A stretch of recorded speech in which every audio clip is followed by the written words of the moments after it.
Hello, good morning friends, কেমন আছো সবাই? আশা করছি সবাই ভালো আছো। আবারও চলে এলাম একটা ছোট্ট ব্লগ নিয়ে।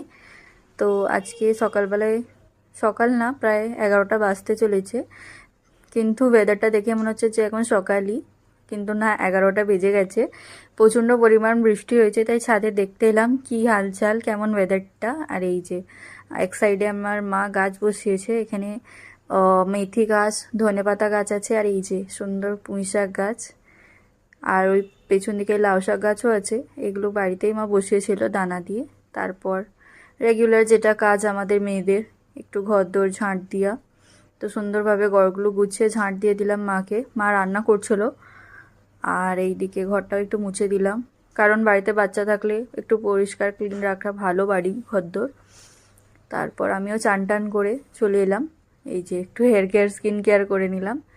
তারপর সবাইকার চান করা হয়ে গেছে এখানে, আর আমি খেতে বসে পড়েছি সবাই মিলে, আমি, মা আর মায়েরা। এখানে ডিম আলু ঝোল হয়েছিল আজকে, আর সাথে আম। একটু খাওয়ার পর মেহেন্দি প্র্যাকটিস করে নিলাম, যেহেতু ভালো পারি না, আস্তে আস্তে শিখবো, ট্রাই করছি। আর এই যে সুন্দর গাছটা কালকেই বসানো হয়েছে, একটা দুটো ফুলও ধরেছে এতে। আর এই যে বিকেলেও ভালো জোরদার বৃষ্টি হয়েছে, প্রচণ্ড পরিমাণই।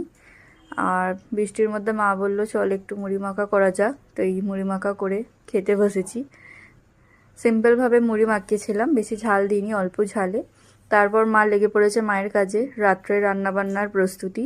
এখানে আমি মাকে জিজ্ঞাসা করছি যে কী রান্না করছো। মা বলছে যখন হয়ে যাবে দেখবি কি রান্না করছি, যখন খেতে বসবে বুঝতে পারবি কি রান্না করছি। আমি বললাম চলো ঠিক আছে, তুমি রান্না করো, আমি দেখি।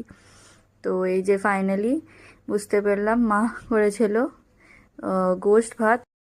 চলো আজকের মতো এখানেই টাটা, আবারও দেখা।